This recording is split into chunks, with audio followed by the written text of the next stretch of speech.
Thank you very much, Nariman, and thank you for having me here. I'm really excited to see so many people from so many places that managed to gather around this presentation and to our workshop. I'll just start to share my screen with you, but first I'll have to find the presentation, and then I'll just share. Okay. It's slowly uploading or something. Good. I'm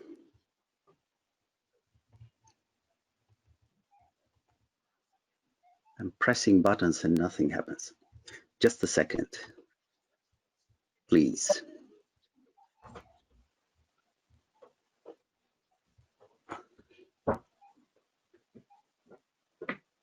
Just allow me to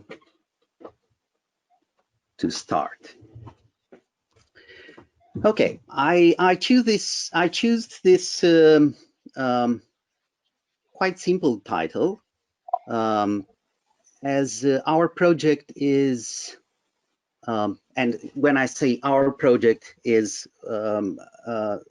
about Living 2060, a project written and organized by Nariman Mansud, which you know about. Bahasa Inggris lagi, aduh. Kenapa? Apa? Would you close your microphone? Ayam.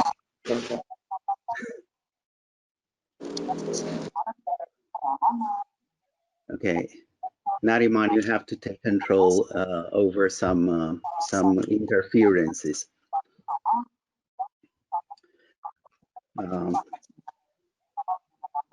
Please, Kusniati, can you please turn off your microphone, please?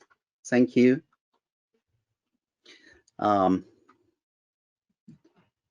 So I choose to tackle the topic of informal housing and just to introduce you to the local situation, because we are at the beginning of a whole week of workshops in which our colleagues from Mumbai, Bangkok, Hanoi, and Yogyakarta will also give presentations. So we're just starting to investigate all these topics of affordable and informal housing. And by the end of the week, hopefully, we will be, all of us, together with more knowledge than at the beginning of this week. Now, I will talk a bit about myself. I'm an architect, but I ended up working with mostly sociologists in this Research Institute for Quality of Life. There's a bit of an interdisciplinary ambition in this academic endeavor, in this academic place. And I found a place for housing research with these guys. But I was previously teaching at the University of Architecture and Urban Planning in Bucharest. I conducted my PhD research in slums and ghettos, in which, of course, you can find extreme poverty, which is often associated with the particular communities that lives in Romania, which are the Roma people, or as they are better known, the Gypsy people. I'm also part of this project representing a very small NGO that deals with housing discrimination and conflictual housing, which is called Frontal Association. Okay, let's start.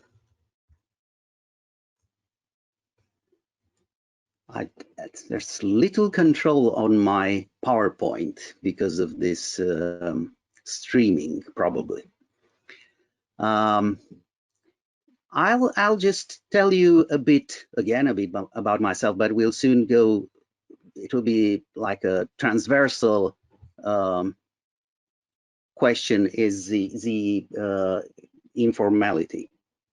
And this is an intervention that took place in '98 in a small mono-industrial city in Romania. And you can see these blocks of flats that form that sort of typical mass housing neighborhood that is particular to modernist era, but is quite vivid, and it's quite overwhelming in Eastern Europe, in former communist countries. Well, these blocks of flats, they form courtyards in which, over the years, inhabitants started to develop their own places. And they were industrial workers who had access to materials and tools. So there was an extraordinary production of fences and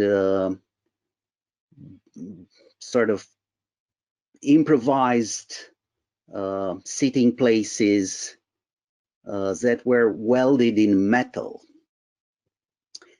Well, after the revolution, and when I say revolution, it's about that moment of 1989, when Romania got rid of the socialist era and of Ceausescu and turned into a democracy.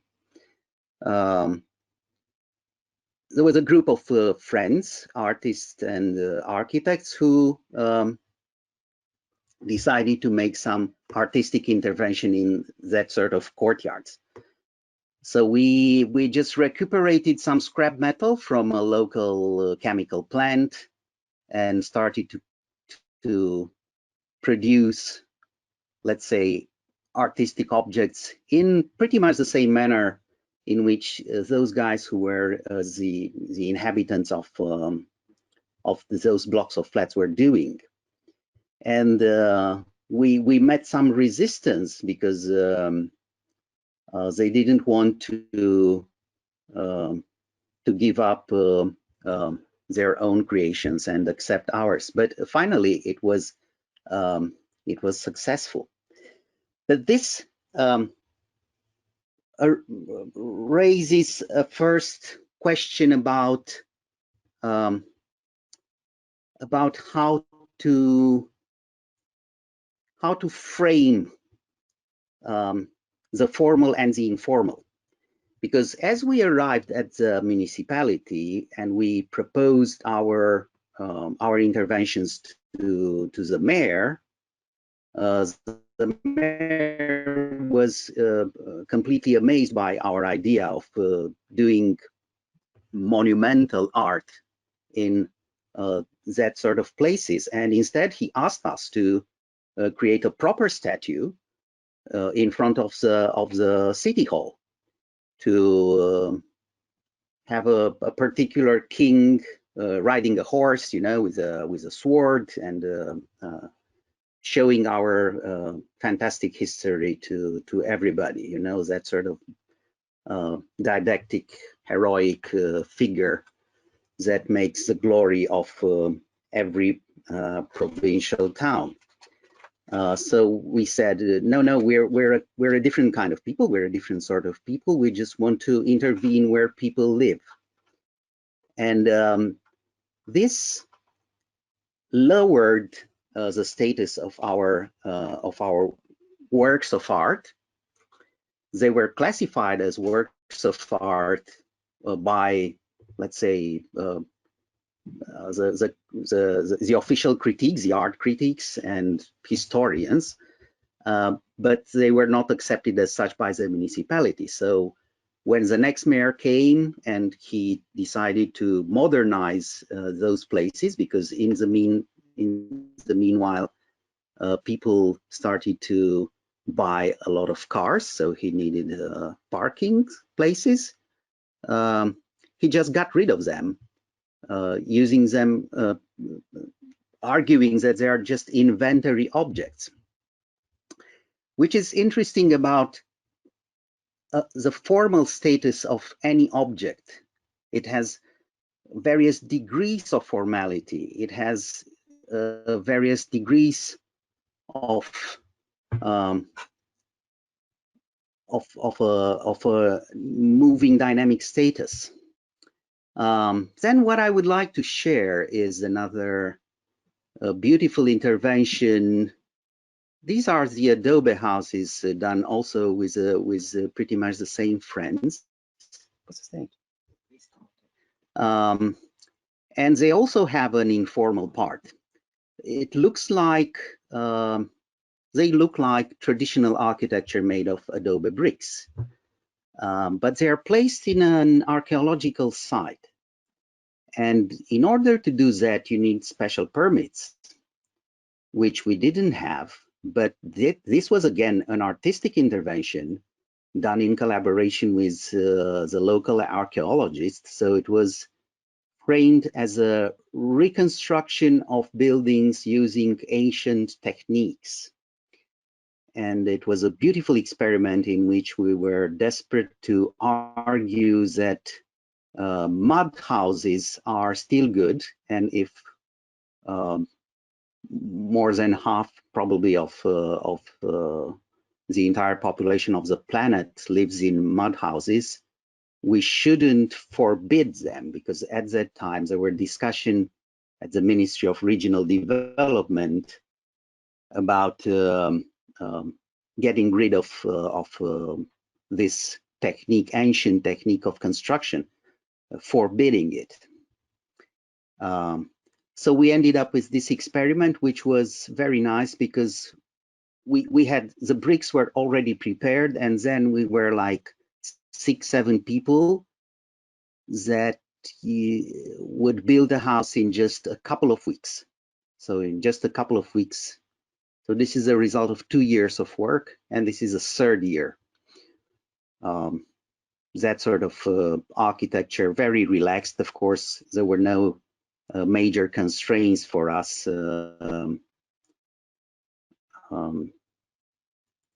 As it was just an artistic thing. So my main field of work is slums and ghettos, which we have plenty of them in Romania. But the first things that you have to know, especially because we have this large audience from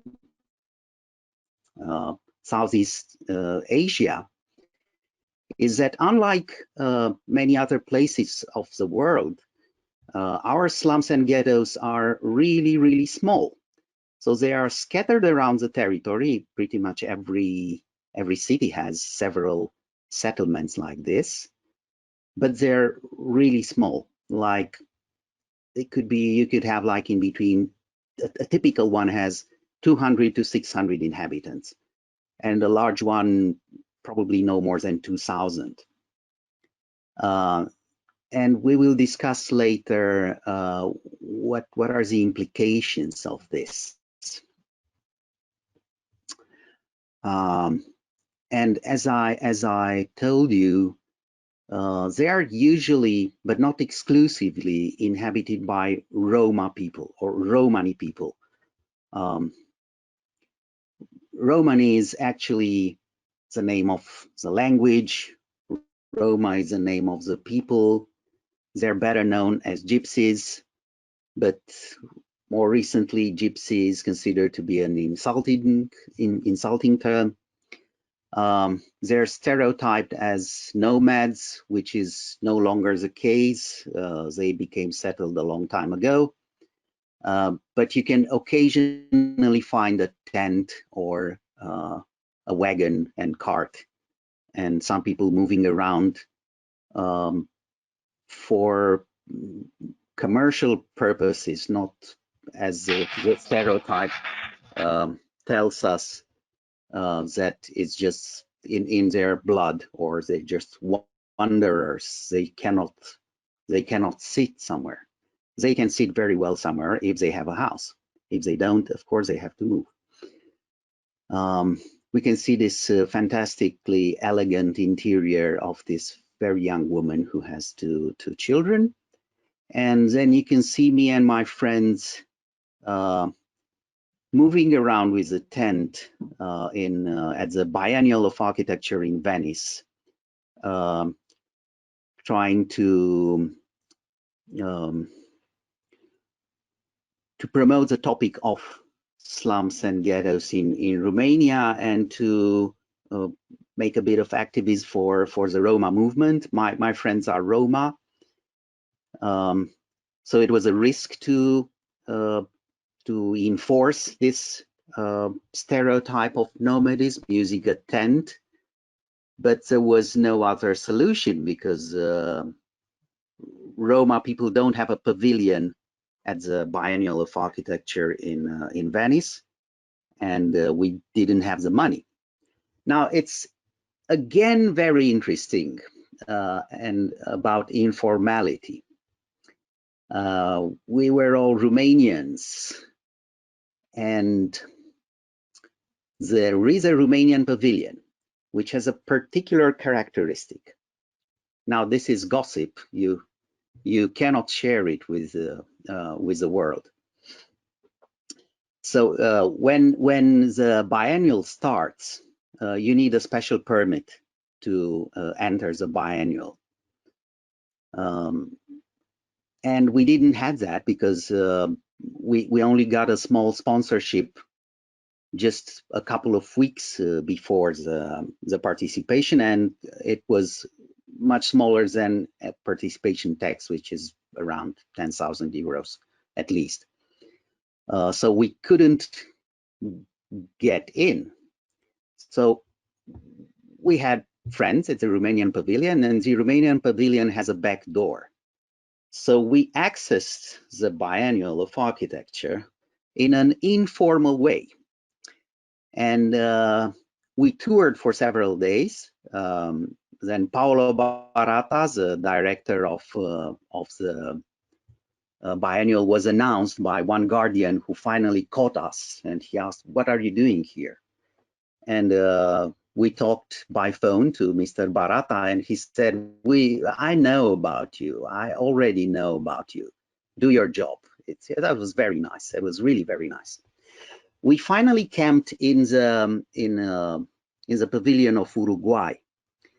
And again, the layers and the dynamics of informality show up very, very, very nice, because they received us warmly, but they also told us that when they came to open their pavilion and to set up their exhibition, they found inside several Romanian workers sleeping rough in their pavilion, which is again a very illustrative story about how things work in between countries and spaces, because the Giardini, the place where the pavilions are placed in Venice, is deserted for most of the years, and in August to November, it's hosting the biennial, either the architectural biennial or the contemporary arts biennial. Well, coming back to Roma issues and trying to end with a Roma issue. So with this minority, we can see some of the rich Roma. The vast majority of them are very, very poor, but some of them have that sort of palaces, which, by the way, rarely have a building permit. Now, since we have this this remote audience, I'll just have to remember you briefly where Romania is. So Romania is this country which has this funny shape. Look, it looks like a tropical fish. and it's placed in Eastern Europe in a context of a lot of very small countries. So it looks big. It's not that big. It has just 19.4 million inhabitants. And all these small countries used to be empires. So at one point in time, the surrounding empires collapsed, and Romania was established. That was 100 years ago. We have this rapid increase of GDP. I was surprised to see that we are already on the 54th position. Just, I think 3 or 4 years ago, we were number 80, and we were much behind. So we are a sort of economic tiger of Europe, which doesn't show at all in, I mean, it shows in Bucharest. Bucharest is a rich city, but it doesn't show in the territory. So it's based on an extractive form of economy. I guess most of the profits don't stay in the country, and the profits are not shared by the entire population. And in order to understand the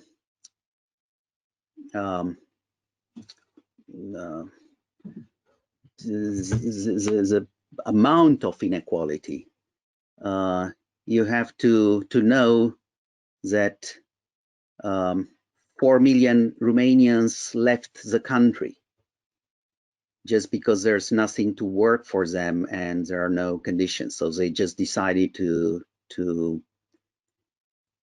move out of the country. And here we have again a problem of in-between status, in between formal and informal, which is a major discussion in migration studies. Are they legal migrants? Are they legal workers? And we are definitely and still in between two worlds, the worlds of informality and of legal working abroad, because Romania only became a member of the European Union in 2008, which suddenly changed the status of Romanian workers in Europe. But we will see how this affects people working informally and living informally in several European countries. I think I will use just the example of Italy. So a first, let's say, roughly theoretical inquiry. The problem of formal and informal is that it overlaps a lot as a term. It's part of a semantical field in which legal, regulated, formal, and immoral tend to overlap ad nauseam, which means till you get sick, because the first line shows the, let's say, the common knowledge about it. You have a formal world, one that is regulated, that is legal. You have something that is not regularized, but you never question the reasons. And then you have something that is immoral. It's out of the question, is unacceptable. So you have a look on this informal field as being normal, but they just lack papers. They don't have good papers. They don't have legal reasons and legal coverage for how they live and what they do. Well, what happens in reality, and we all know about this, so it's a very simple scheme, is that between formal and informal, you have a lot of, there's quite a gray scale, and that formal situations can be completely immoral, as well as informal situations can be completely moral or completely immoral. It's different layers of meaning and understanding. But the problem is who regulates it, and it's always a question of power, and it's a politically constructed situation. And in this respect, I just wanted to make this distinction between politeness and respect, because I've been in many meetings in which the term informal was just used as a polite term to cover totally unacceptable situations. And politeness etymologically means to polish something. This is how it is used. The term informal suffers a recent inflation. It becomes preferred by political activists, by human rights activists, because they don't want to use illegal or immoral. And if you use unacceptable, that puts you instantaneously in a regime of opposition. So if we're talking about informal, that opens the way to formalization, to legalization. If we talk about something that is immoral, that's unacceptable. Let's move forward. If I can move forward. Okay. So the mechanism of slum formation in Romania was a bit like that. I just use a brutal simplification. You have people that were born in such a place, then communism came, and the socialist times were the times when that sort of block of flats were built. These people got jobs, and they also received apartments in the blocks of flats, and the slums decreased. Then we got 1989. The first to lose their jobs were the Roma people. Then they started to lose their apartments. The apartments were completely privatized. We have one of the highest owner-occupied, privatized, privately owned housing stock rates in the world. It's 98%. So we have just 1.5% social housing in Romania, if numbers are correct, because they continue to privatize the social housing stock, which by definition cannot be privatized, but this is what is happening, and it's happening around Europe. So these people just came back in this neighborhood, in this sort of neighborhood. And if you want to take the same picture now, because this picture is really old, it's 2005 maybe, the whole hill is full of shacks. So there were 900 people, and there were 900 people in 1989, and when I did a census in 2008, there were already 1,560 something.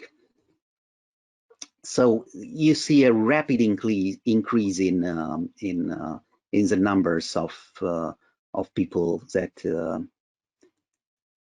live in these places, and this is a general situation. Like here, you can see 3 shelters that are adjoined. It's an extended family, a brother, sister, cousin, and these are the toilets. And these are the courtyards with recent migrants from rural areas. Now, talking about slums and ghettos, this is an urban ghetto. Oh, sorry, I have this automatic advancement, which is annoying. Sorry. Most of the informal settlements that we are looking at in the global south are slums, at least to my knowledge. We'll have to challenge that and check it with our colleagues that will present in the next days, which means they are squatter settlements. You have a rural population that arrives to a city that is rapidly developing, and they settle somewhere at the outskirts of the city, and they create those settlements. Well, in Romania, because of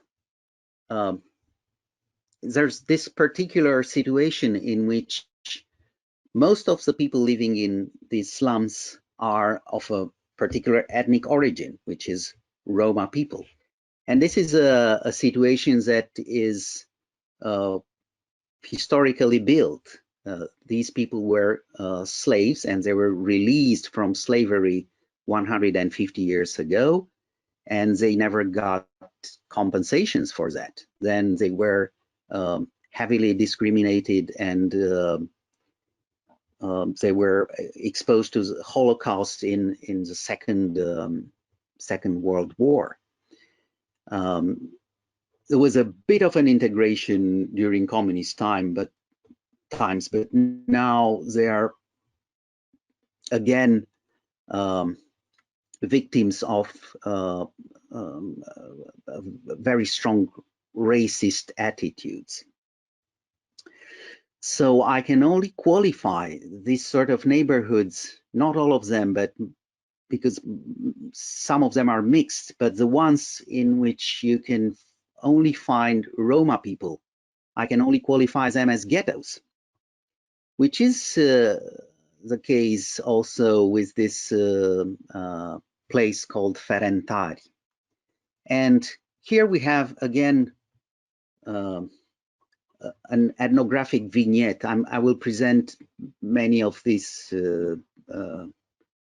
It's like I'm making a collection of case studies that might give you ideas and stimulate you to ask questions, but also introduce you to the atmosphere of informality.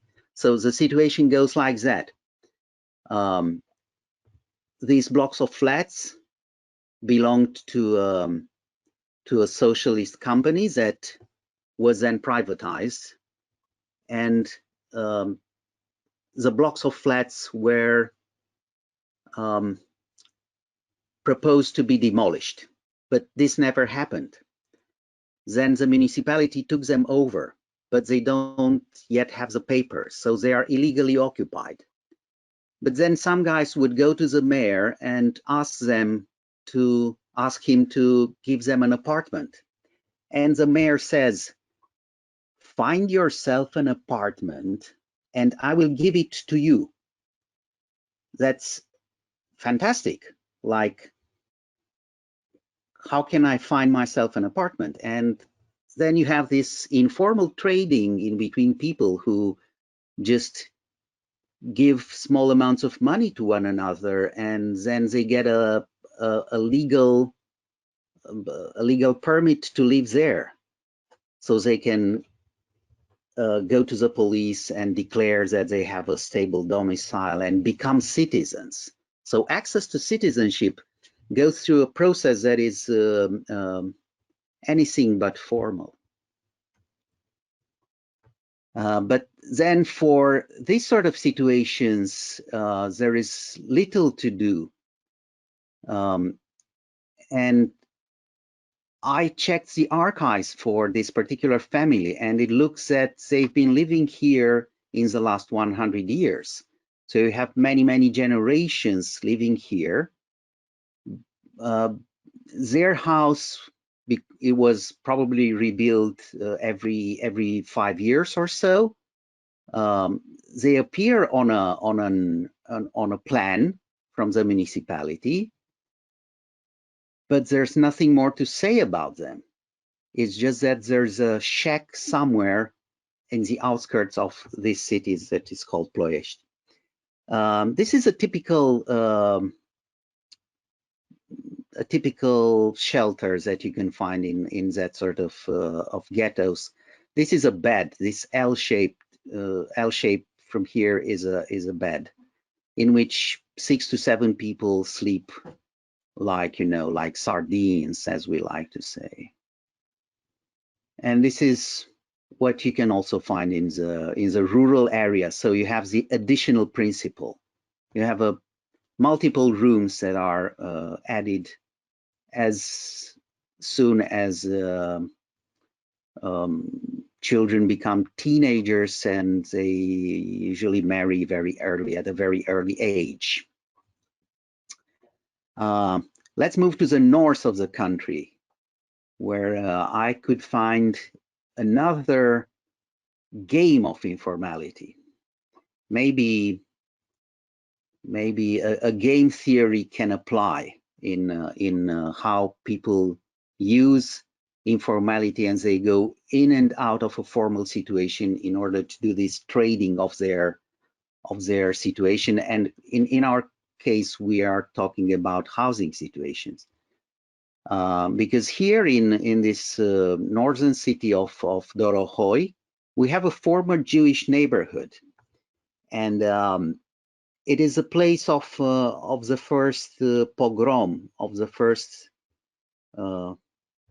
of the beginning of genocide in Romania. So it was not an official pogrom, but a spontaneous one, in which 450 Jewish people were killed in 1941. Later on, their houses were abandoned. They probably ended up, the Jews ended up in the Nazis' extermination camps, or they just migrated to Israel. And their houses were occupied by the Roma people. It was not entirely their idea. It was on the benefit of the mayor, because he just needed like 200 more votes to win.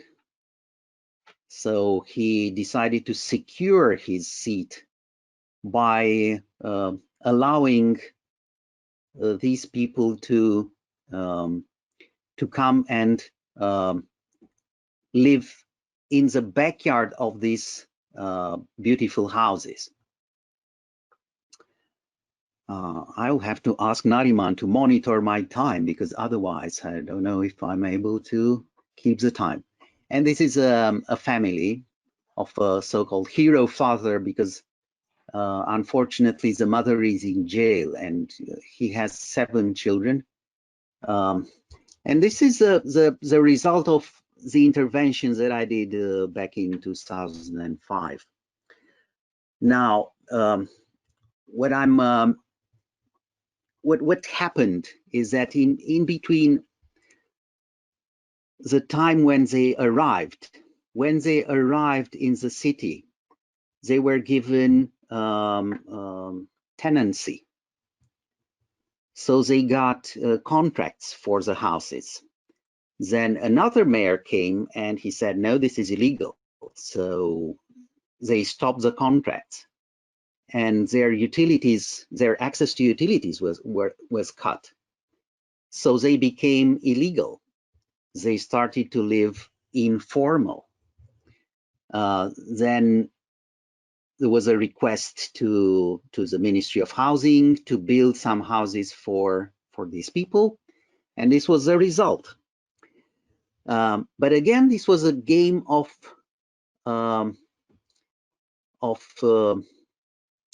turning something that is completely illegal into something that is not completely legal, because we have laws and regulations and norms in the Housing Act that would tell you that for a family with seven members, you have to build a house that has 141 square meters.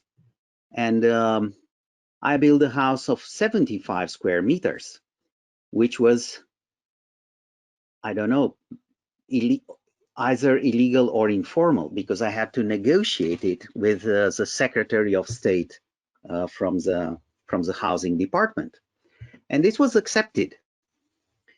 So layers and levels of informality and illegality are pretty much everywhere. So I did something that is illegal but is moral. I think it's deeply moral to take a family that lives in squalid conditions and to offer them a decent house. And we're moving towards a section where I would like to show you what happens when these people move around Europe. So legalizing informal settlements is already a set phrase that makes a glory of OSCE, Organization for Security and Cooperation in Europe, or of the European Council, or of these major donors conferences and all these international actors that provide funding and make advocacy actions for poor people or for the Roma. And of course, this is a piece of wisdom that that is quite fine, because this is a first step to improve the situation of people living in extreme poverty. Legalizing an informal settlement is a very, very strong instrument of improving the life of these people. Unfortunately, we live in times when it looks that everybody agreed that education is the main tool. So we see millions of programs of providing education to people that still sleep with their 7 brothers in the same bed. So what's the use of knowing a lot of mathematics when you don't have much to eat and there's no electric light in your house? So legalizing policies are quite fine, but the game of regulating the unregulated is nowadays left at the goodwill of local authorities. It's a subsidiarity principle of the European Union that creates its policies, trying to put all the money in the hands of local authorities, of course through the central government. But the central government also is trying to get rid of all the responsibility and send it to the local level. And at the local level, we always find people and policies that were the main obstacle for the integration of these people living in extreme poverty. So it's like giving money to the perpetrators to reverse their actions. It's a very, very tensioned situation nowadays in Europe. So like this guy he faces multiple oppressions. He faces the oppressions from the mainstream society, but also from the rich men in his neighborhood. The rich men in his neighborhood would exploit him fiercely. So he has no place to turn to. Then the mayor gets the money, and he might decide to invest the money in the improvement of his situation. But instead, he would rather use the money for educational process for his children and creating community centers that exclusively address children. So the hairy belly male, as I like to call them, these adult males are always left aside. There's no chance of integrating an old male. Old males must die or go to jail, which happens a bit here. What we see here is social housing provided by the municipality of Miercurea Ciuc. And this is the environment of where you have it. This is a sewage plant of the city of Miercurea Ciuc. So these guys used to live in the center of the city. Their houses were demolished, and they were sent at the outskirts. Now let's recapitulate a bit, because I think that by now you have a good picture of the situation of these people living in extreme poverty in Romania. So the problem is big. There could be 1 million people. I'm sorry. I'm just sorry for this automatic functions that I don't know how to stop. So the problem is really big. So it could be 1 million people living in completely improper living conditions. Maybe not all of them at that level of poverty, but just a bit better than what I showed you. So the situation is grave, which means serious, deep.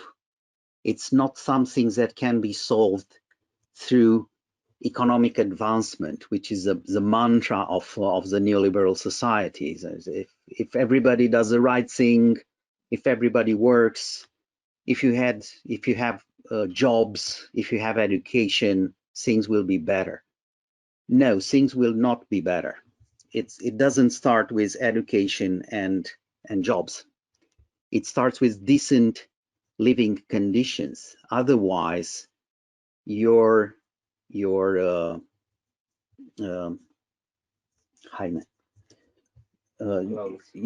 clothes will never be clean.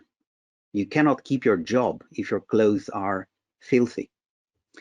Then we have this particular situation in Romania that they're relatively homogeneously spread within the territory. It's not large size slums like in Kibera or Dharavi in Mumbai, where you have squatter settlements of large scale, sometimes huge scale. There are small slummish settlements that are very well hidden. So I'm going to this: not visible, not acknowledged, not visible. And poverty started to become more visible with the aftermath of the crisis of 2009. But before that, when I was making a presentation, people would just laugh at me or suspect me that I was taking some pictures from the internet, and all these pictures are my pictures. Then we have another, again, particular issue, which is that the problem is very, very diverse because of various socioeconomic and ethnic problems. Like these Roma people, they have their own language, but they are divided into various subgroups. It's not only one kind of Roma, and every city and every province has its own kind of people. That's also because it's inherited also because of this slavery situation. So they were allocated within the territory, and then they started to develop particularities, various particularities. So you cannot have that has an implication. You cannot have a single policy. You have to take into account the diversity of the situations. Let's see what Europe is doing. Let me see. Okay, I have to move a bit faster, and then we'll conclude, because I don't want to keep you more than 1 hour. We have this settlement which was created by a socialist mayor. You see it from the satellite, and Mr. Walter Veltroni named it Villaggio della Solidarietà, the village of solidarity, which means that he demolished informal settlements from the center of Rome and sent people 30 kilometers away and put them in those boxes.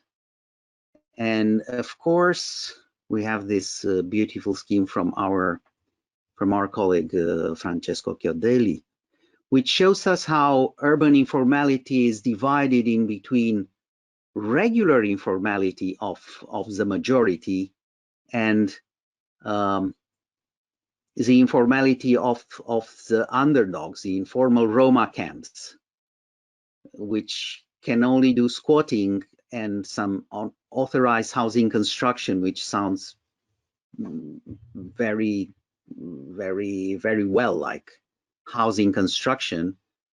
Well, that means shacks usually. So this is an almost fascist policy that can be identified pretty much everywhere. And I have this example from Plovdiv in Bulgaria. You might read very easily this this plan if you consider this to be, oh my God, to be a train station.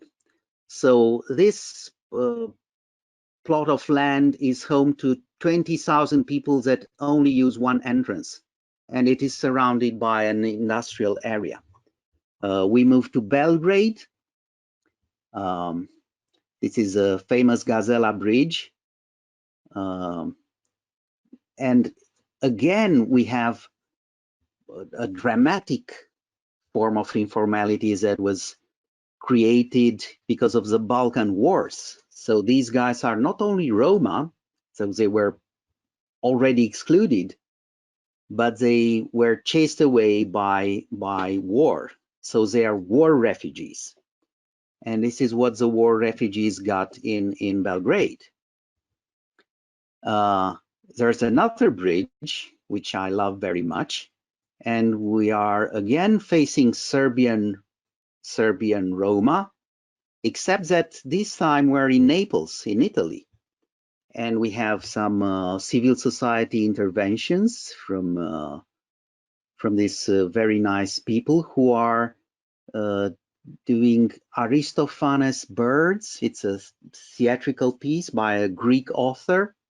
So they were rehearsing in their neighborhoods. It was a very calm and beautiful neighborhood under a bridge in one of the most dangerous neighborhoods in Naples. So it was a place of the mafia, Secondigliano.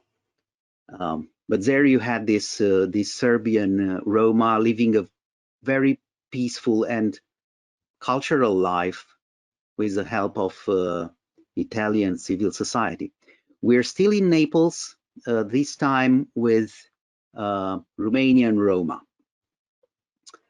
And I want you to notice the use of space.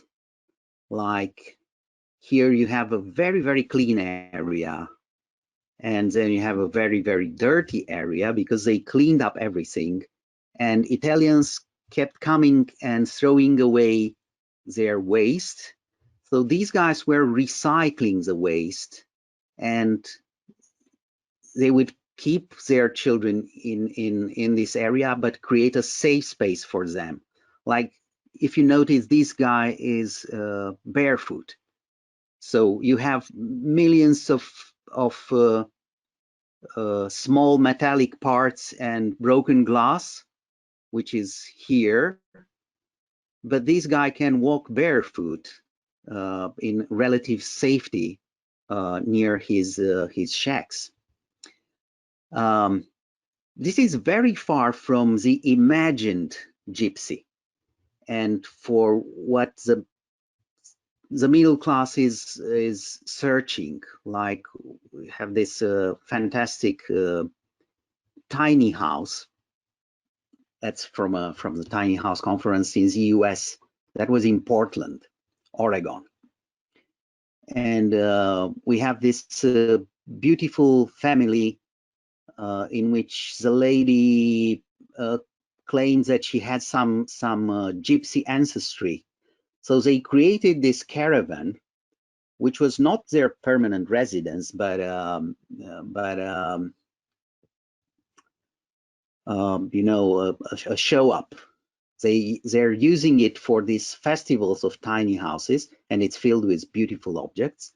And it has, this is the guy who's a fiddler. So we had a wonderful time watching their imagined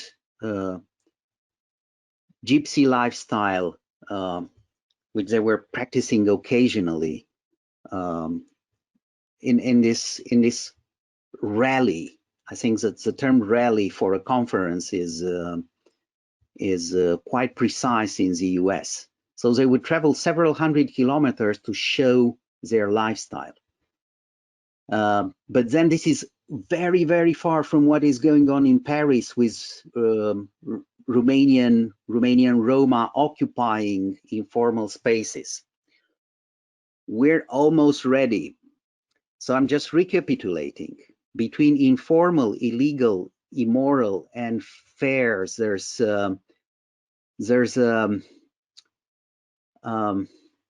it's like they're intertwined. And the fact that in these circles, like when we're in an academic meeting, we have enough time, and we have this pressure to use concepts in a proper way, so we know how to define them properly. We make infinite distinctions. We are very, very careful to use a word in its proper sense, and we have serious fights about how to use a word, a concept. All words are concepts in science, but in policy is not very much like that. And I'm following this ideological battles in what to do with people living in extreme poverty, informal, illegal, immoral situation, and how to be fair to them.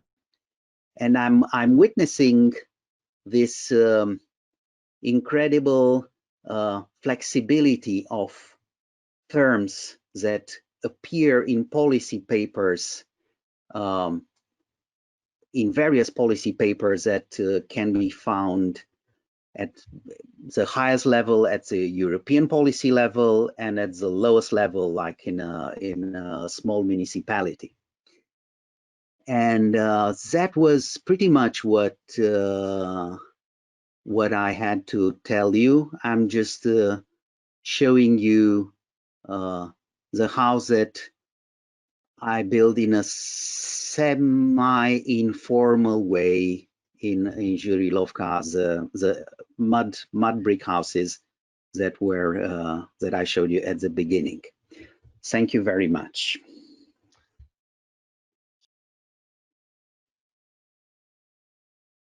I have one question to you, Cătălin. If I might ask this while the others can write it in the chat, I might ask this directly to you. Yes, please. Speaking about the pandemic, we can see in Latin America, especially in this informal settlements that are densely packed with people, and they are impossible to keep distance, and generations living together, that they are very vulnerable. Yes. And do you have any idea what could be done by the governments or by institutions from abroad to intervene now and directly in these settlements to help the people? Because I don't know.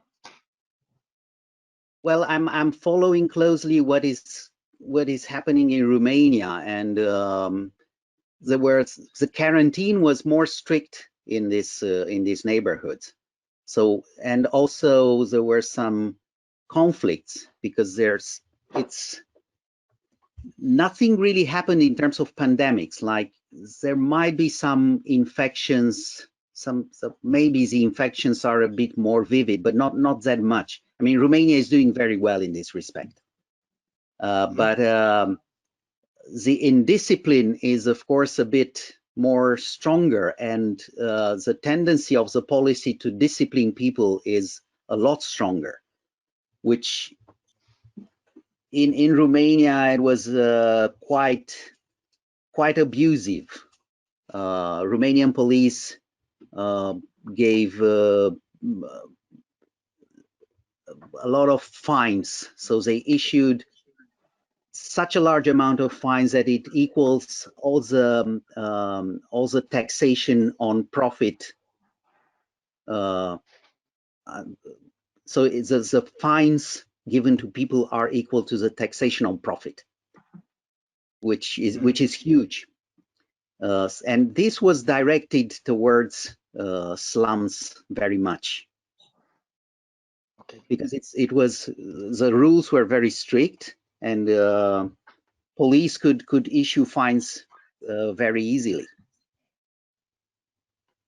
Okay, Cătălin, do you have already 2 questions in the chat? Yeah, so I have, are there positive examples of slum upgrading in Romania?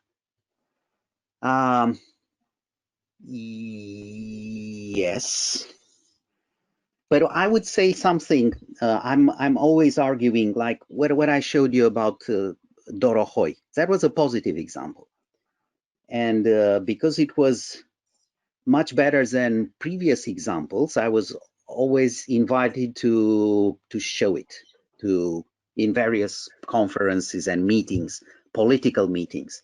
And when I was there, I used to say, listen, there is no such a thing as positive practice. All practices are ambiguous, because the houses are nice, but they still form a ghetto. So we demolished an old ghetto and we built a brand new one. So there's always something positive to be taken from the practices of slum upgrading. But if it doesn't turn into a normal neighborhood, it's just a polished slum, then it doesn't mean that much. And we can look at Spain. Spain did it in several steps, and it is regarded as the most successful country to do Roma integration. But every time you speak to a Spanish person, they would say, no way, it's a complete disaster. And so they are several steps ahead in slum upgrading, but they're not there yet. So yes, positive examples, but they are always ambiguous, and you can never be very successful in this. So don't start doing it, because you will never be successful. As a young person, do design better than slum upgrading. It's a terrible profession. I'm joking. Asus. So that was Miriam. Thank you, Miriam, for your question. Asus. Well, Asus. Is there any plan to rebuild the slum area into vertical housing? Because it seems the example showed that the municipal rebuilding the slum settlements with one-story building like a normal home. Well, there is something, but urban density and is related to let's say proper planning in small municipalities, and small municipalities are not doing proper planning. They're just exploiting their reserves and trying to get the easiest solution possible. And the cheapest one is this one-story building on an unused piece of land that is somewhere outside. You also have to take into account that our population is decreasing, so we have a lot of empty houses actually. So remember, I told you about the 4 million Romanians that left Romania because of poverty. So there is enough space and less pressure on the cities, except Bucharest, which is a 2 million inhabitant city. Many things to say about it. Alexandra, thank you, Alexandra.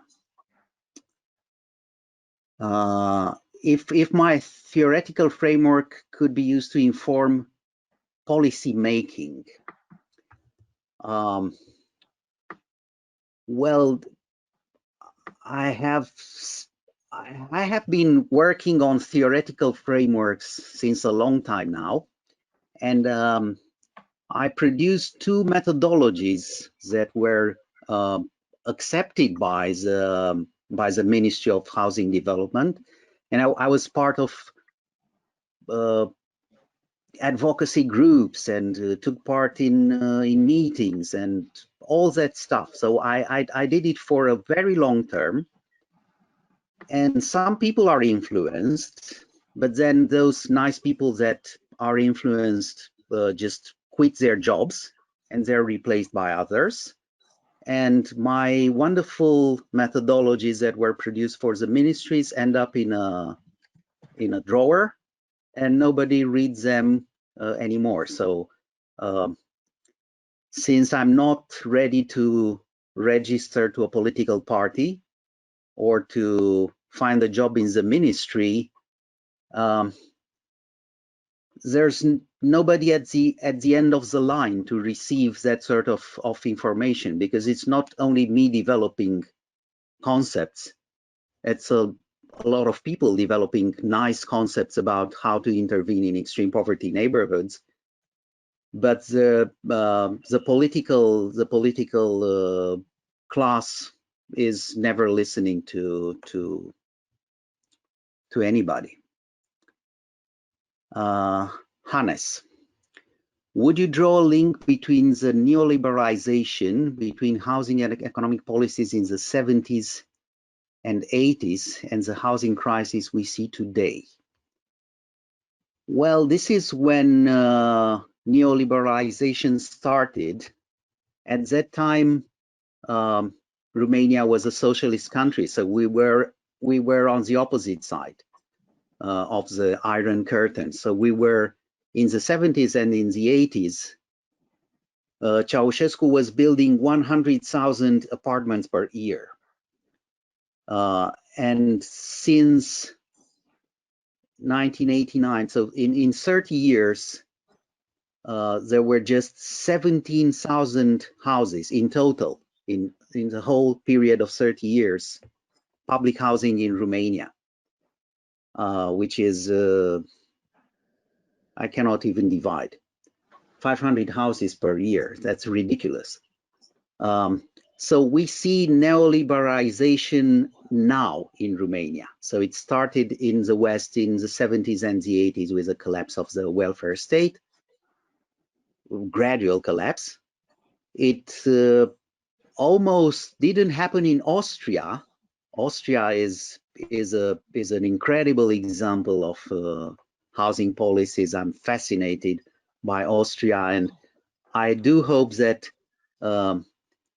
these guys will translate their literature in English, because I'm not able to read German. But Austria is a wonderful example. But we see it now happening. It's fiscalization, neoliberalization, privatization of the housing stock. Yes. So the brief answer was yes. Niputudani. I completely agree with you that some slums are not even visible, and some solutions are political. How did I first approach the inhabitants for building their houses? It's always a project done by donors. Either one of them was a governmental program, which was obviously directed to gain votes. It was just 6 months before the elections, and I was asked to do everything in 6 months. Then a second one happened precisely like that. This time I was given only 2 months to do community interventions in Valea Rece that I showed you, that Târgu Mureș place, one of them. But it's mostly international donors like Norwegian funds, European funds, Habitat for Humanity. In the Balkans, it's UN Habitat. You have international donors. So the general principle and the way things move forward is that of a pilot project, which I actually hate, because pilot projects are supposed to self-reproduce and they never do. And they're always very small in scale. Like there is this ideology that if you make a nice pilot project, then it will just start to self-reproduce by some wonderful mechanism. And no, it doesn't happen. So yes, they are politically oriented in order to gain votes from some vulnerable communities, mostly. And Marianne says that is very interesting. Thank you, Marianne. And Jan Banerjee. Hernando de Soto. Yes, he spent his entire life informing policymakers to formalize the informal, giving tenure to land mostly, which is a question of the global south. I think that even in the global south, the land battle is already finished. Like, big companies took all the land. Well, in Romania, this happened a long time ago. So giving land to people will never happen, because the structure of property is so rigid that the redistribution of land is a very, very big issue here.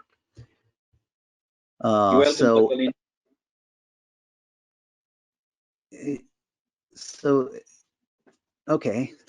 So this line of thought is not being discussed in Romania.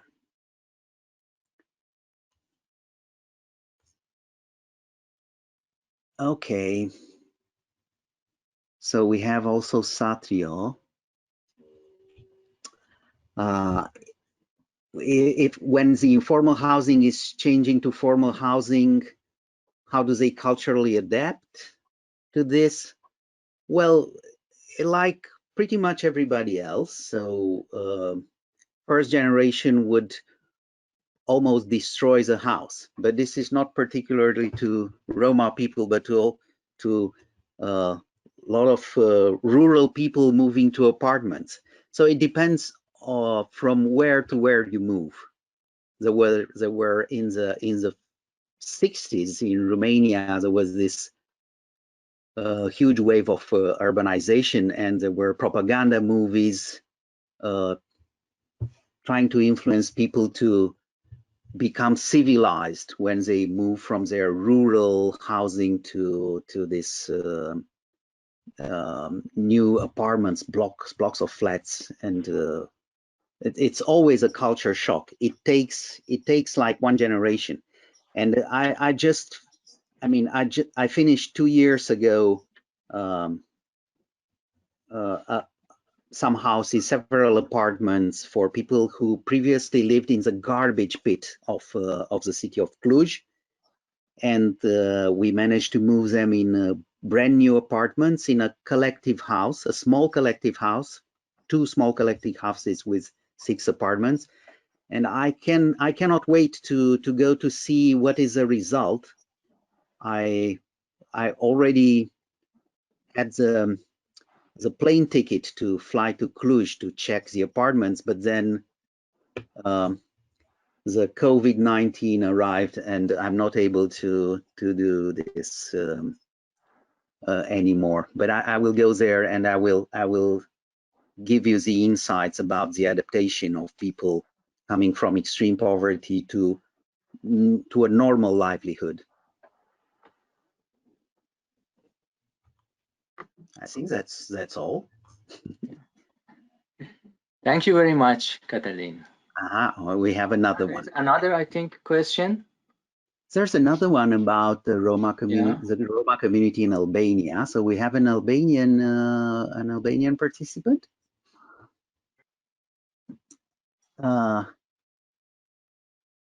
Which agrees that the right to accommodation is prior to even education, because it's related to safety. And I know that in Albania, huge informal areas were legalized, but sometimes in a pretty brutal way. I don't know about the outcomes, but maybe we will have the chance to discuss with our colleagues, because this is a workshop and we have the entire week to come again to revisit all these concepts and informations and to put them together. Thank you, everybody.